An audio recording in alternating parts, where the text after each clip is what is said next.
All right, and we are back with Double Exposure, Chapter 3, Part 4, resuming right now.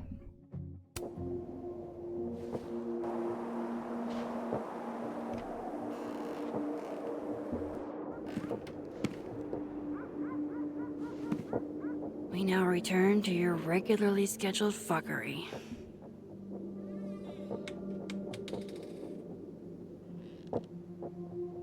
Oh, God. This is bad.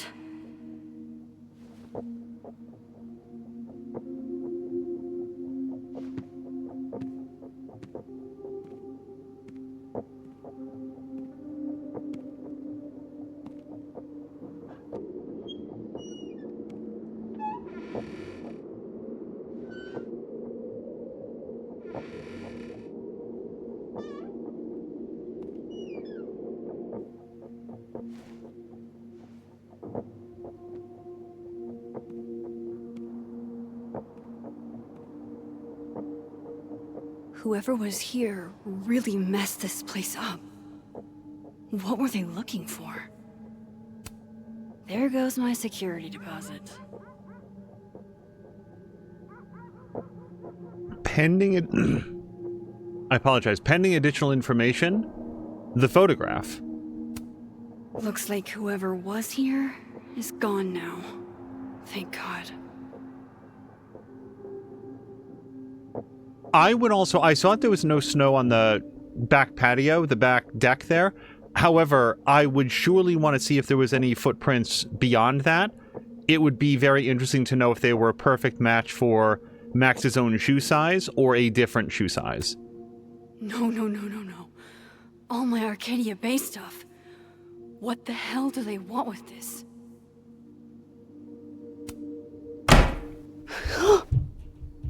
They're still here?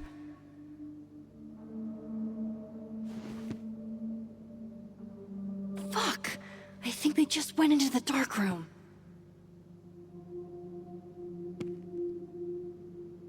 I can't let them go through my investigation stuff. But we can sneak up on them better if we go into the other world.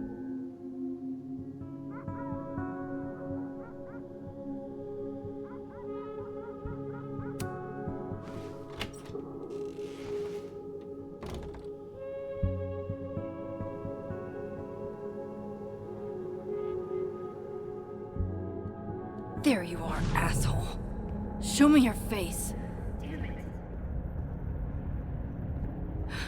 That's me.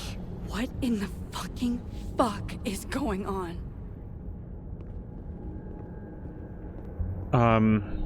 Is there anything else we can do? So we cannot shift down here. We have to do it from upstairs.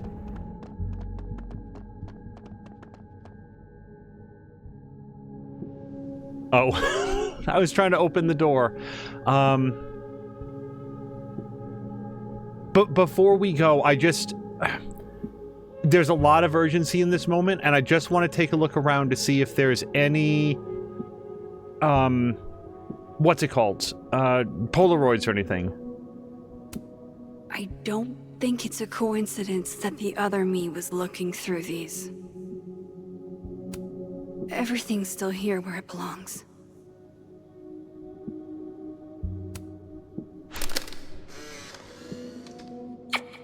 Max Moses, I must bid you adieu. Make good choices, or, don't. What the? Looking for these? Really, Max? Most designated drivers at least give you a ride. No ride. You're staying here tonight. But Mom! Only intruder in that world is Safi. I wish she was here right now. I have to go talk to her. To me. At least this one isn't damaged. Okay. If we're gonna find anything, I feel like that Polaroid was it. How is there another me?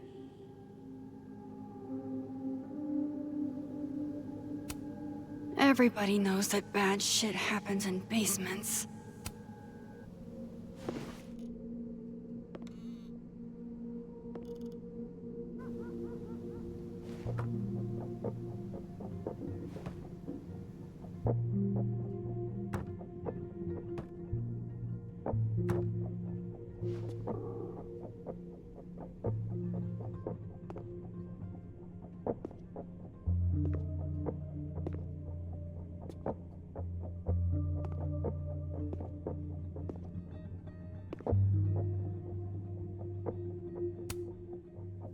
Hey. It's me, Max. I'm you, somehow. I would really love to know what the fuck is going on.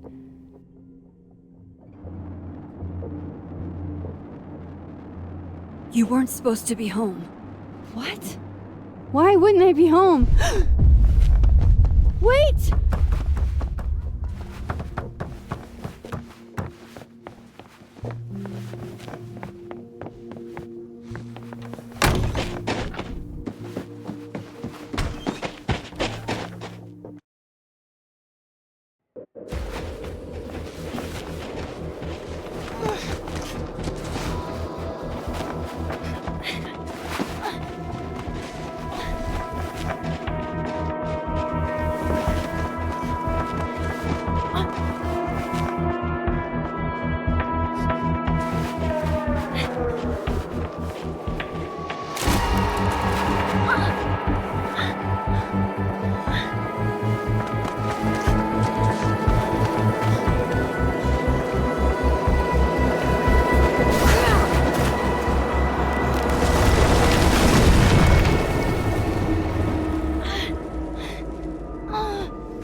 Damn it!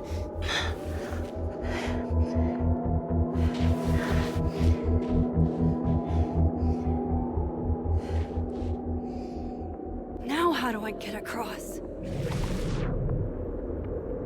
So if we could shift, yeah. Hold on. I kind of want to look around, but also... Come on. How else can I cross?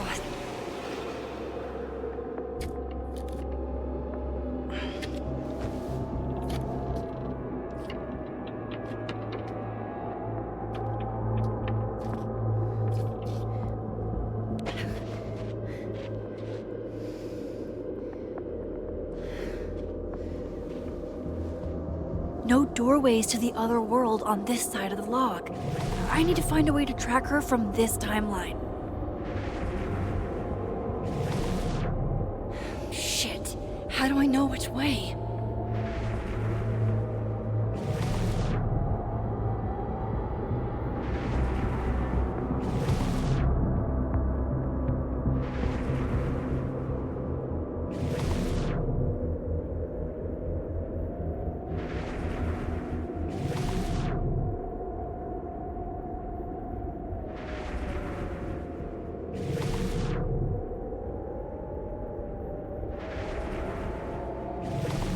Oh. Hope I haven't lost her. Wait, I'm not sure this was the right way, though. I was pulsing to see if maybe she'd try to climb out of the ravine at some point.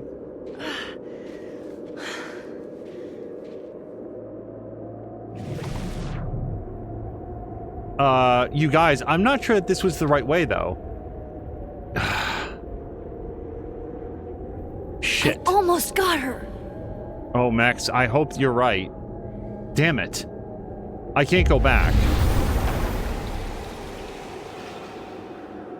But there's no footprints here, Max. Oh. What the?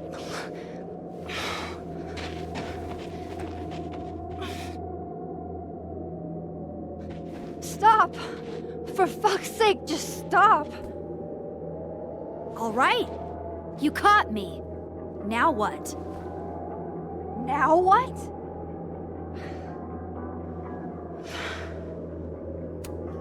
Are you here to help me with Sophie? Sophie? God, Max, you're standing here looking at your own self, and still your focus is on Sophie. I don't understand. Why were you in my house? What are you looking for? What are you looking for?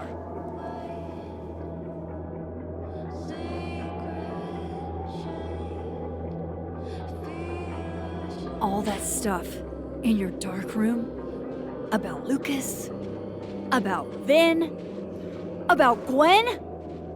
Shit you have no reason to know about or care about. Wait, what? But you know too. You care too. Don't we want the same thing? Absolutely fucking not. Stop. Please. We can't touch each other. I've seen what happens. Please, trust me. Trust you? Go fuck yourself, Max. No!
Come on!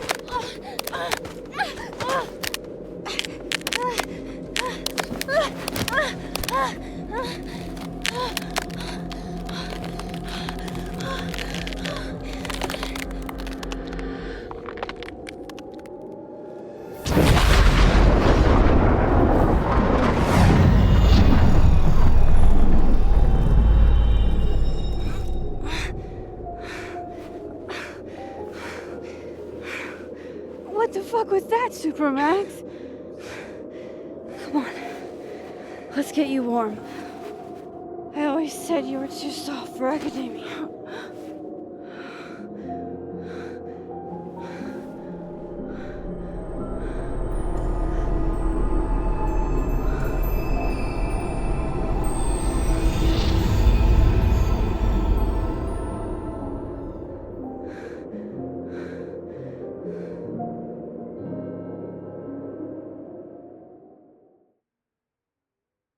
I have no idea.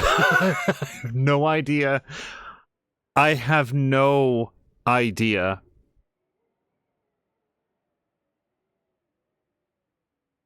Oh my god. Sorry. I don't even know where to start. Okay, before we read through our choices, let's try to talk through what we learned in this episode, or what I unlearned. For starters, Max Caulfield, the character, seems thoroughly convinced and is telling others that the timelines did not diverge until the moment of Safi's death. That goes against everything that I've been suspecting since really what was it, the very beginning of episode 2, when we were first exploring the snapping turtle, and I was noting all of the differences. Now, one thing that I maybe wasn't taking into account during that time is that there had been an unspecified number of days since the death of Safi to the point where we pick up in episode 2. We know that Max and Moses were questioned by the police. They talked to Yasmin. Max went incommunicado with anybody else for days. We saw the evidence of her having completely vegged out on the couch and just all the tissues from her crying and stuff. So we sort of fast forwarded through the grieving process. It's sort of necessary for the storyline.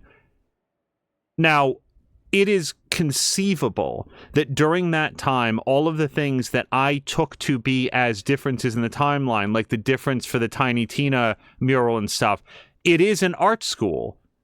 Somebody came in, they repainted the mural so that the Tiny Tina character was generally the same in design, but now in Dead World is crying and is very sad.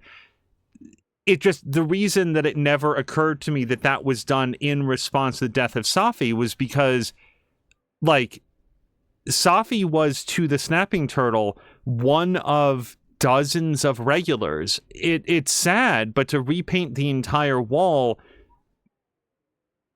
it just seemed like a lot to do in a relatively short amount of time, to take down all the artwork, go in there, paint it, dry it, put back up all the artwork around it. Nobody seems to talk about it, including Max, like doesn't acknowledge that it happened. So I was just assuming that the mural had always been different. Then there were the other differences of, like, so, you know, Lucas is estranged from his family. We talked about this a little bit in the previous part. I guess what we're to understand from the timeline is in timeline A, Safi is killed. Lucas maintains a good relationship with his son. There's no mysterious call. There's no estrangement. He isn't in danger of losing custody. He doesn't ship his son off to a different country, which I think is what we learned happened this year. Again, that just feels like a lot to have happened over the span of days when Max was grieving, because that's apparently all stuff that happened. Like, that's timeline A. Then in timeline B, Safi is not killed. She learns that her book was being canceled, which is presumably the telephone call that she got on the night of the meteor shower. She's not killed. Sorry, let me think through the sequence of events. She would have discovered, I guess, that Gwen Hunter had been responsible for that. Then Vin found out about it and decided to redirect her anger at a different and admittedly very deserving target, albeit for other reasons, by smashing in Safi's windshield with that skull. And then Safi decided to take revenge on Lucas by, let's just say, deep faking his voice over the phone to say horrific things to Lucas's own son, which I have to say is like Lucas is a super bad dude. What did Lucas's son do? Like, let's imagine, and I'm not saying that this is what happened, but I feel like it's the sequence of events that's being introduced to us.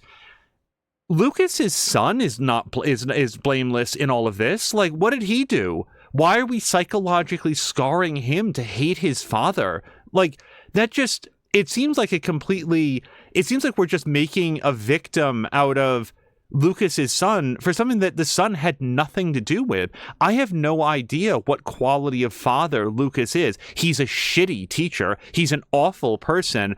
Those things would lead you to believe that he's a lousy father, but I don't know. I don't know that. And to victimize Lucas's son, Robbie, was that his name? Over what his father did, that doesn't seem appropriate at all. Safi was like, when Safi found out that her windshield had been vandalized in the living world, she seemed like determined about it, but I didn't think that she was, I don't know, completely unhinged by it. Like, yeah, that sucks, but also, there's just so many questions that we've talked about like why would you take something that's so immediately identifiable as having once belonged to you to do this vandalism? So that's why I had always thought that there was a rift in Lucas's family from before the death of Safi, just because it felt like a lot of familial movement in a very short amount of time, but I guess it's possible. And then everything that happened with Gwen allegedly dealing drugs to the students, that is, as far as we can tell, all stuff that could have happened in that period of time. And I'm trying to remember if there's any noticeable differences in the Crosstalk social app or anything that predated Safi's death. So maybe it's true. Maybe I've been looking at this all wrong. I was always feeling that these were two similar but diverged timelines where there were a variety of subtle differences. But I mean, the mural and the clam chowder. And here's the other thing: the pickup line. why would the pickup line be different? Safi was alive. Safi was the one who gave Max the pickup line that she used to get on the board. That happened prior to her death. So you would expect if that moment is what caused the timeline to diverge, that Max's quote would be up either way. These are all things that I've touched on previously in this episode, but I just wanted to go through them very quickly to say why I thought one thing, and I feel like the game is really pushing us to believe that Safi's death was the divergence point. Then we've got the ending here, which is just, it was a lot to take in. We meet Alternamax, who at all points I'm believing to be Max, and then, so what do we see at the end? Max Prime puts her palms on the ice, and she phase shifts the broken ice into the other world. Now I'm forgetting which world we're even in. The other world, and imports the intact ice.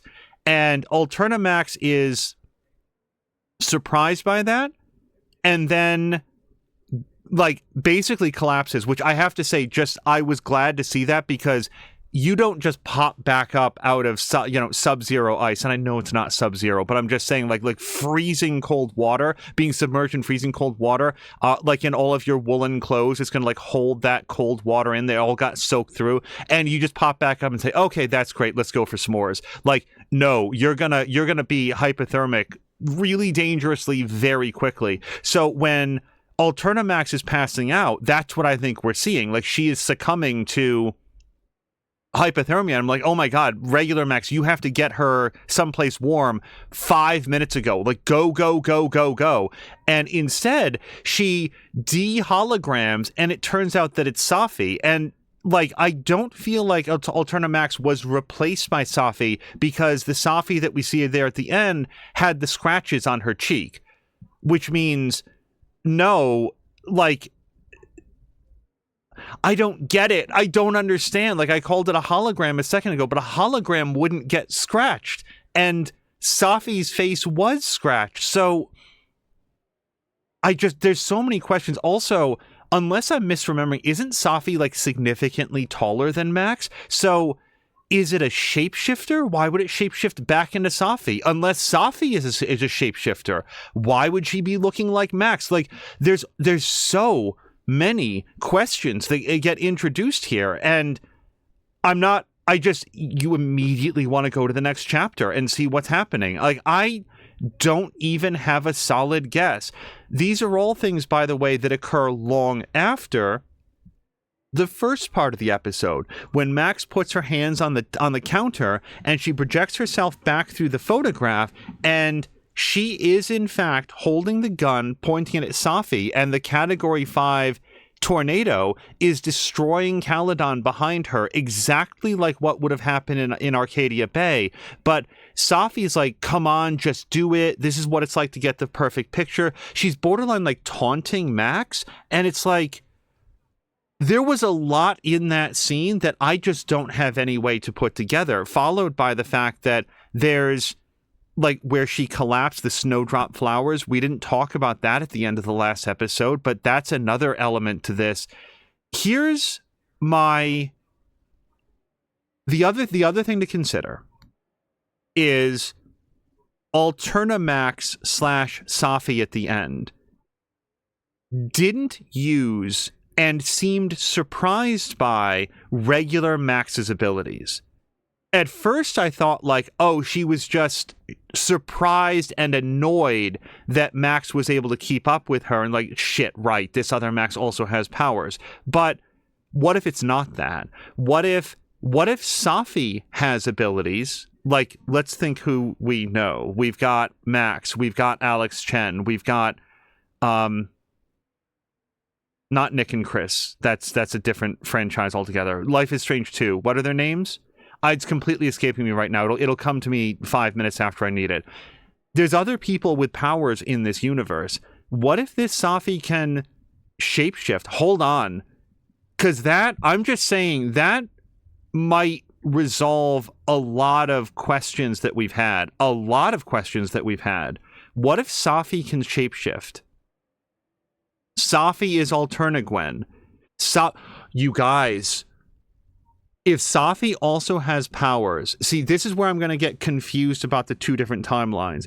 But if Safi can shapeshift or make herself look like other people, that explains Alterna Gwen, who was dealing drugs and looking directly into the camera. That might resolve how Safi could still be alive in the dead world, because Safi might have faked her own death. What if she just made herself look like a dead person, like physiologically? What if it's not just appearance? Because, like, again, Max got scratched. What if Safi can simulate being dead so well that she, like, is able to... Or what if Safi can make other things look like things? Maybe she could just take a dead body and make it look like her own. A cadaver from the medical wing. Who knows? There's all sorts of possibilities if Safi also has powers, which is only just now occurring to me. None of this occurred to me until this summation right here.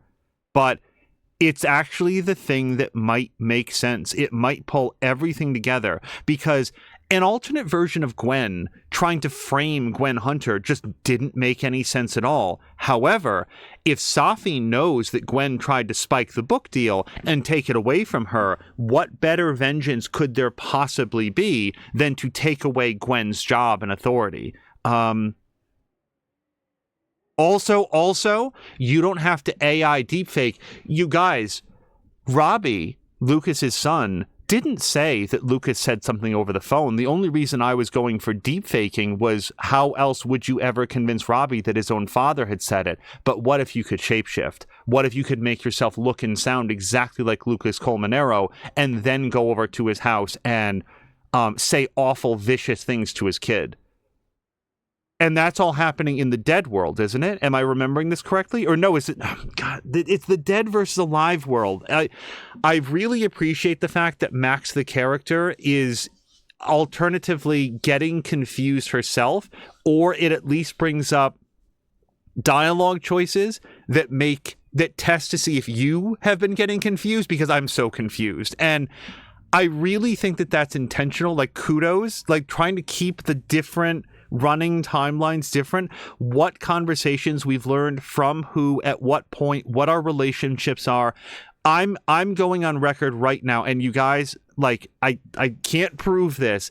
I'm just saying I know nothing about this storyline. I've been completely unspoiled so far. Here is my prediction. Safi, Llewellyn, Fayyad also has powers, and I think that they are shape-shifting powers. It ties everything together, I think. The only part that I'm confused on is are all of these things happening in the living world or the dead world? And also, like, the slash tires. There's the slash tires and what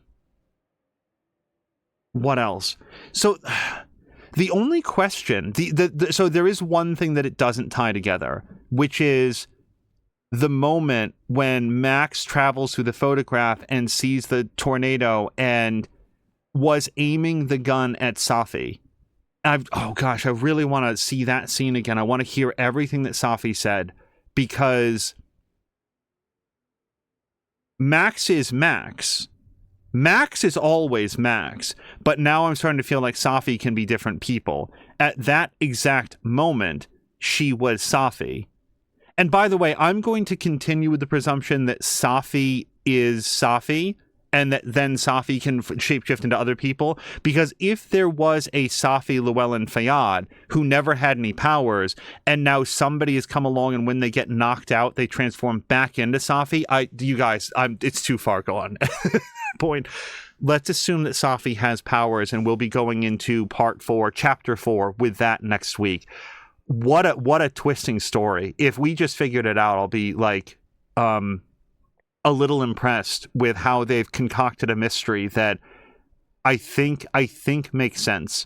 But here we go. Let's read through our comments. Is there anything else that before we move forward, you know what? I'm sure it'll be a topic. So I just want to talk about the smash and pass and all the rest, but I'm sure we'll get there. Try to save Alderman. 82% did. I am surprised at that number because Alderman was really coming off as somebody that was not particularly well balanced. To me, I said in the moment, this is extremely easy because it is. He is ultimately a police officer. Think about it from Alderman's perspective. He got called onto this college campus to figure out if this young woman had been murdered, which she plainly has been, at least according to all the evidence that we had up until she has superpowers theory. She got shot on a college campus. Her mother is the president of the college. That would be a wealthy and prestigious position, one would think.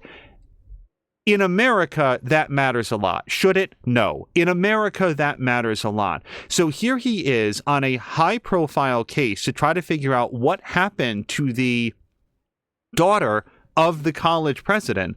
The president of the college. And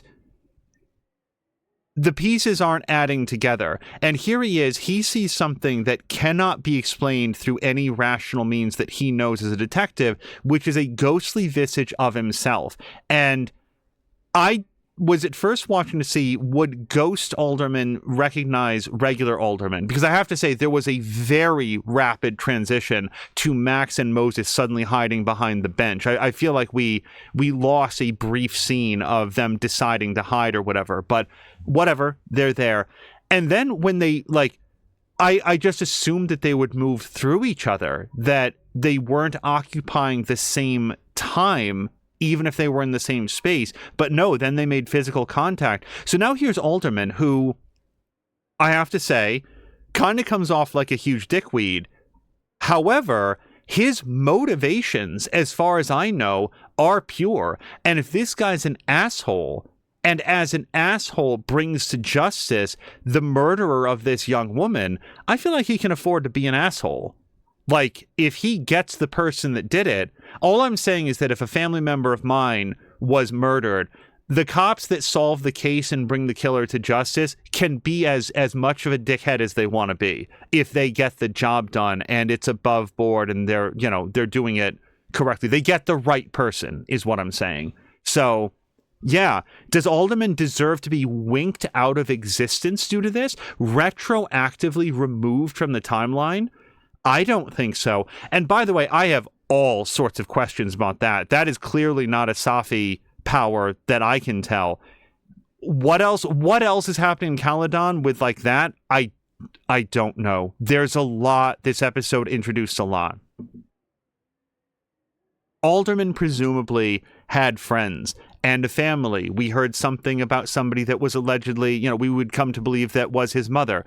These people have all suffered now. Like, he's not with them. He might not have been necessarily like a guy that you'd want to hang around, but there's a lot of other people that our lives touch. And I didn't know all I knew is that he was in trouble. I was like, no, of course you help him. This isn't his fault. He doesn't deserve whatever this agony is, but there we go. Moses is relieved that you're safe. I thought that was immediately very easy, and I'm actually surprised that 82% of other people did as well. Oh, wait, go forward. There we go. Call out Living World Yasmin's lie or go with it. So we went with it again because at that moment in time, I'm thinking to myself, I feel like the timelines are much more divergent than Max does. We've talked that through now, and let's assume that that's not true.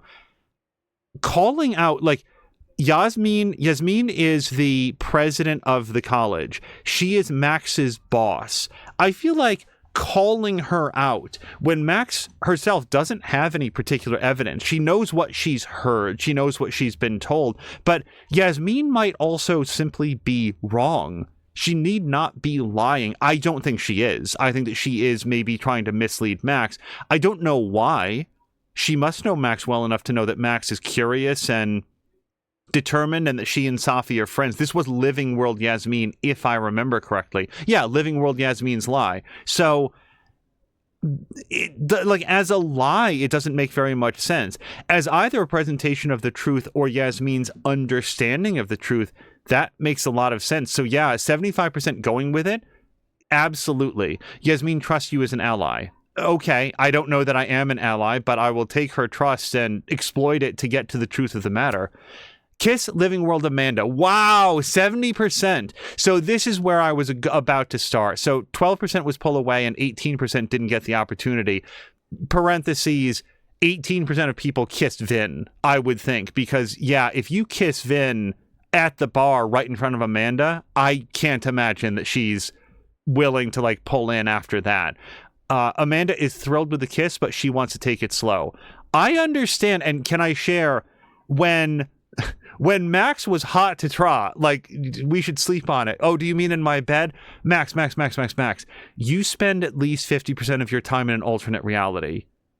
I don't know that you can commit to a long-term relationship right now. You've got work and the murder investigation and your cross-dimensional passport to stamp every once in a while. So maybe take it slow, okay? Because there's just a lot going on for you right now. So there we are.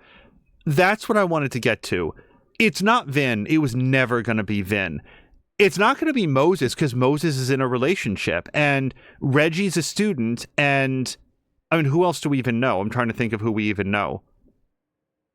Oh, yeah, fucking Lucas. So, yeah, Lucas is a dipshit and Gwen is also married. So, like, as far as I was concerned, it was Amanda from jump. As soon as Maxine introduced even a hesitant interest in Amanda, and then, like, we did the whole, like, we're going to hang out and, like, go on this date, like, that was it. It was going to be Amanda. And just the fact that Amanda wanted to take it slow in Dead World, I not only understood that, I approved of it. Amanda doesn't want to start a relationship in the emotional turmoil of one of Max's best friends getting slain almost right in front of her. That makes exact sense. And it makes Amanda an empathetic and wise and caring individual that, hold on, Max, I don't know that this is the right time. Let's give it a minute. So I just thought that Amanda was very impressive and, frankly, a really good match for Max. So when Vin was there being like, hey, do you want to make out with Vin? No. Like, again, I liked Vin more in that conversation than other ways. And the thing is, again, you can choose to sometimes be charming and still be a sack of crap. And I don't know if Vin is a sack of crap, but I don't think that he would be a good romantic partner for Max Caulfield. So here we are with Amanda. Amanda is thrilled. 70% of people made the same call, and there we go. Vin. Kiss Dead World Vin. Dead World Vin is a hell of a name. 49% pass, 32% did kiss, and 19% didn't talk. Wait, how would you not talk? Wasn't that one of the quest objectives? I guess maybe depending on previous choices that you made, either in this episode or others, maybe you can't talk to him. Vin is a little let down. Well, that's good. We can still... I was about to say be friends, except I don't really like him as a friend either. That's 30%. Yeah, okay, 32% kissed him, which is 12% pulled away, but 18% didn't even get the opportunity to pull away. So these numbers are interesting, because the 18% is not matching up with the 32% that kissed him. But whatever. 19% didn't talk to him. I'm most curious on that last percentage. Moses' anime phrase. Max got Moses' anime phrase correct. What were 8% doing? Because I actually paused to, like, read through the phone, and I still remembered it. It was memorable to me, at least. Promise Moses. Max promised Moses that she would tell Safi to stay safe. I mean, sure, but that's like... watch your back, Garibaldi. It's such a vague thing, like, hey, stay safe. Yeah, man, don't drive recklessly on wet leaves, but that doesn't stop you from taking a stray bullet at the convenience store when you get there. I'm not trying to be dire about it, but just telling her to stay safe or doing our best to keep her safe. Max knows what happened with Chloe is what's always in my memory. That said, so here's the thing about Moses. Moses has a few, I'll call them tics. I hope that that's not an inappropriate phrase, but we see him do that thing with his fingers where thumb to forefinger, middle finger, ring finger, and then back and forth. That seems to do when he's thinking intensely. So that's just like a personal quirk when he's thinking. There's also things where he there's just a few things about Moses, like when he talks about how numbers don't lie and numbers are understandable. When Moses talks about like having, I read that within the context of a story that we're going through as maybe an indication that Moses may be on the spectrum. It's also possible that Moses is just a little eccentric, or like Moses does that thing when his hand it's just a personal quirk. It just helps him to focus. So I'm not saying that that's definitely there, but what I am saying is that we've read in the journals and we've seen interactions with Moses, been part of interactions with Moses, where like here's another example.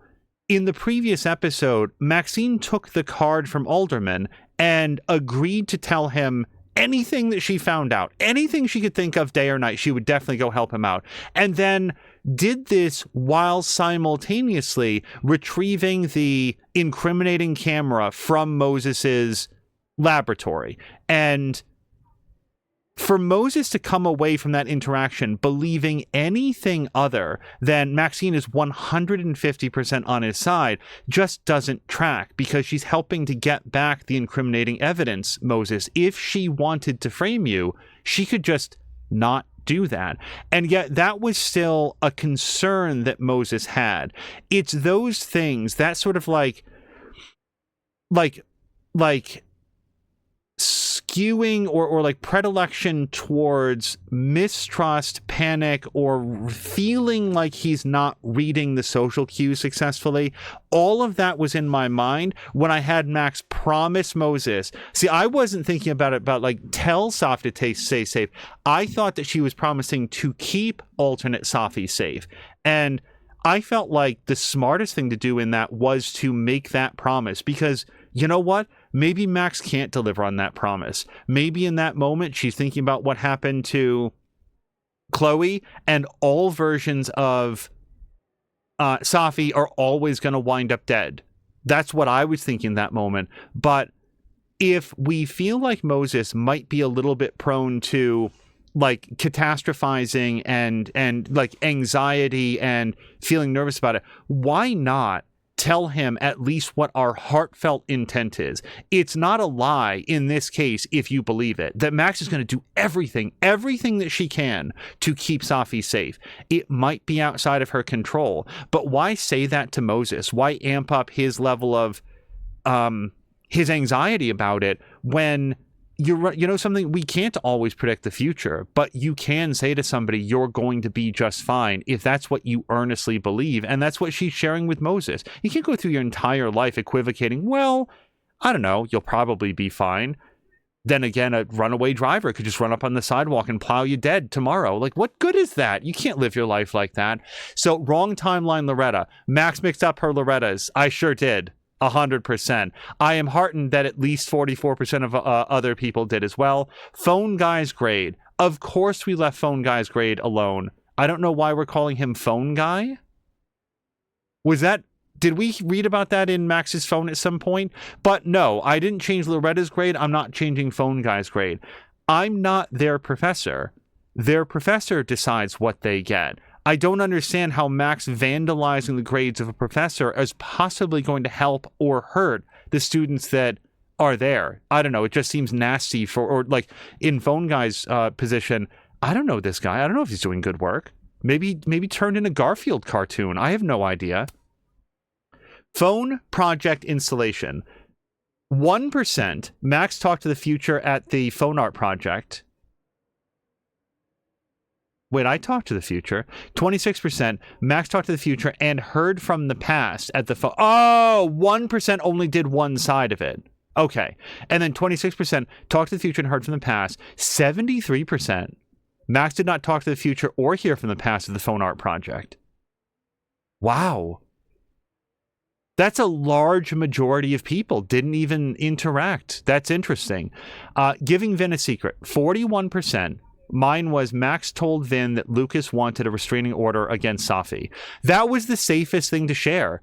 Vin already doesn't like Lucas. I don't like Lucas. Did I know about... I'm trying to remember if I knew about the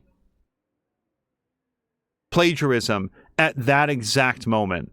But I do know that I didn't like Lucas already. I think I did know about it. So, yeah, Max, like Vin, you already don't like Lucas. You want another reason? Here you go. 51%. Max told Vin she knew about him and Safi's relationship. See, that I just didn't see. That wasn't a secret that Vin could use. That's just Max demonstrating that she has a knack for finding out about things that are secret. So I just felt like Vin's response to that was going to be like, oh, she told you about that? Oh, okay.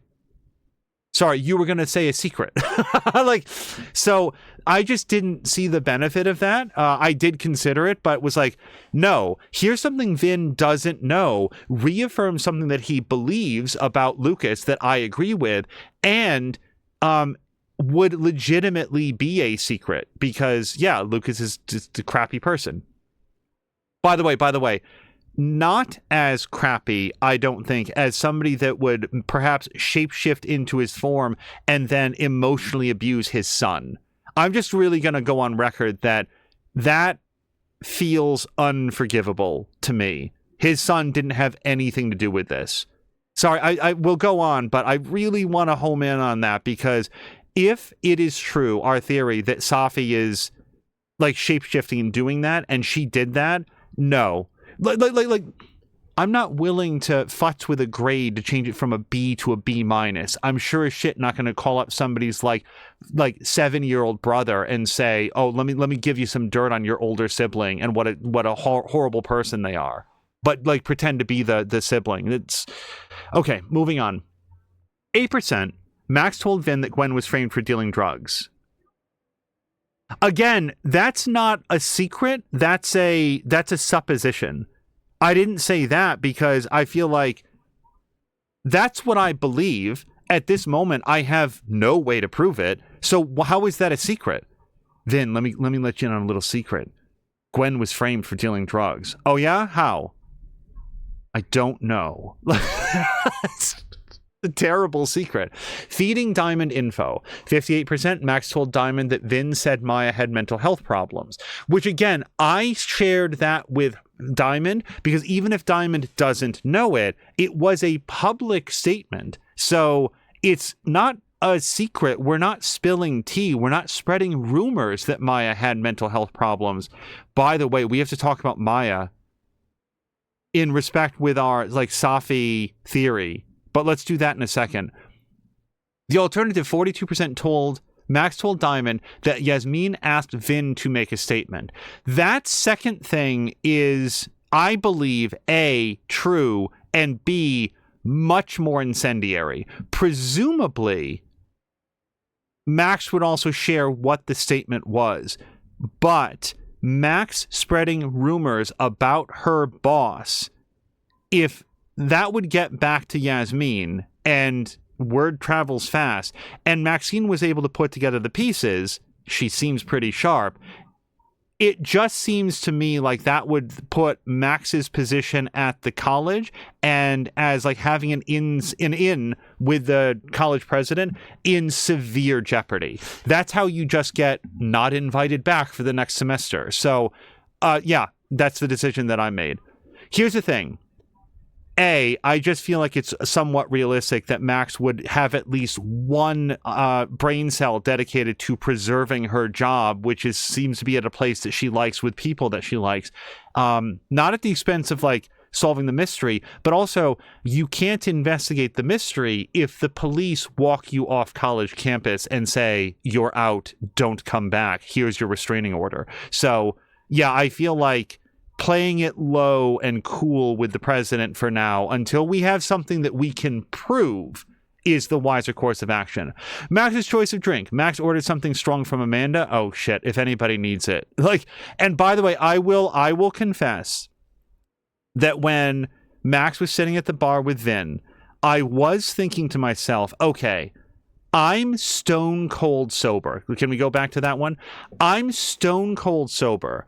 I'm sitting here with water and a good night's sleep and I'm enjoying the video game very much. Max Caulfield has been emotionally traumatized and stressed out for who knows how many days. She witnessed the death of her best friend. She's time traveling between two different timelines that give her severe nosebleeds. Someone is out to get her. Someone is leaving Polaroids around for her, and she just knocked back several shots of whatever bourbon or whatever that he was having. Would she go for this kiss? Is Max currently in a state of mind where to feel anything nice under any circumstances is preferable to how she's feeling right now?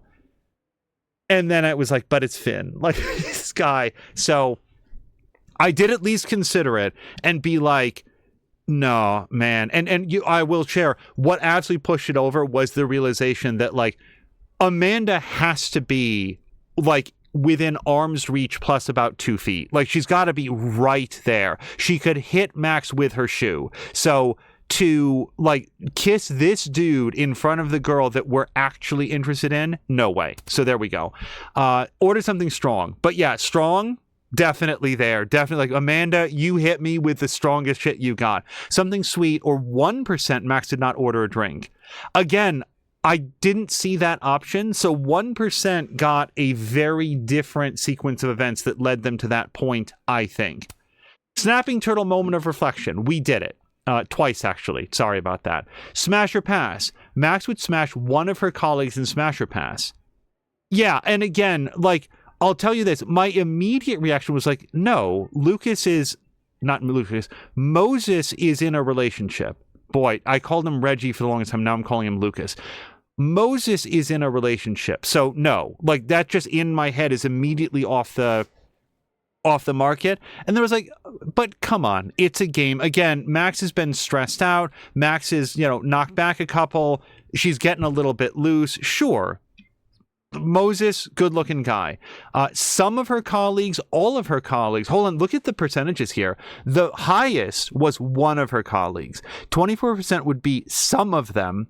2% was all of them. 23% passed on all of the colleagues, and 20% Max did not play Smash or Pass, which I do think was an option with him. Like, no, I'm not into this. Vin, you suck, or whatever. Revenge Horse Concert, 81%. This is how you know that I don't read them in advance. 81% Grease Trap perished while crowd surfing. Because, yeah, like, you don't want to be a stick in the mud. Like, yeah, man, let's thrash. Oh, wait, isn't one hand, like, holding the ice packet? I'm so sorry, Matt Mercer. I didn't realize that we were keeping track of what our hand economy was. So, yeah, the lead singer for Grease Trap fell to her doom at the concert in our imaginations.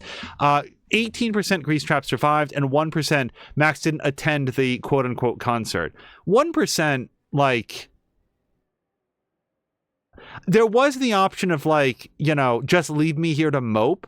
So I don't know what would have happened there, but no, like, Max is into Amanda. Like, it's not just when I say play along, I mean, like, engage, join the fantasy, take part in the moment. It just felt right.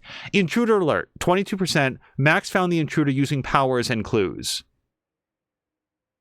Wait, Max found the intruder using only clues or using only her powers? Wait, what clues did I find? Oh, do you think... No. So the intruder didn't show up until after I had examined 3 clues in the place. Like, what is the intruder looking for? And I really wanted to look around the entire place. And then, yeah, I think 76% see the door slam and then they immediately go downstairs. But honestly, what I was thinking is like, wait a second. I don't know who this person is. It might be Alternamax. You know who I thought it was? You know who I honestly thought it was? I thought it was Lucas. I thought it was Lucas had come in all pissed off about, frankly, any number of reasons, because we have not gotten on well with that guy, and maybe wanted to come in and plant something incriminating in Max's place. Like, we know that he's a plagiarist. What else is he willing to do? If you're willing to steal somebody's work in order to launch your own authoring career, and it's been implied, I believe, that Lucas comes from a line of authors, that his father was an author. Lucas now has esteem and prestige based on a book that he, quote, wrote. if it gets out that he didn't, he's destroyed. He's destroyed professionally forever. Like, he'd never get over it. If he has any reason at all to believe that Max is even on that scent, he would want to discredit and destroy her first. So that's who I thought was downstairs. So yeah, I'm like, wait a second. Lucas has a head and a half on Max Caulfield. If he's down there, I want Max to know that and then see if we can investigate the existence of fireplace pokers in this reality or any other. So I switched realities, went downstairs, and then we saw that it was Max. And truly, I thought that when we went downstairs that we were going to have a chat with an alternate version Max. And now we have reason to believe that that's not what happened, but it was very surreal. Just that other Max was so different. And kudos to Hannah Tell, because it's clearly always her, but her delivery as Alterna Max is just, it sounds very different. So yeah, powers and clues. And that's it. So you guys, this is going to be a very long week until the next episode. I'm so invested to see what happens next, but we're going to exit out to the main menu and we're going to call it here for this episode of Life is Strange Double Exposure. As we go, I usually try to make these outros as quick as possible, but I just really want to share how much fun it is to record this and put this up for you guys. Whenever it is that you guys get to watch this, I hope that you're enjoying the playthrough. We're very much enjoying putting it together for you, and we will see you again, hopefully very soon from your perspective. In our universe's timeline, it's going to be a full week, and we will see you then for episode 4, chapter 4. Until next time, thank you so much, and I hope you have a great day. Now here you are with your mallet and light.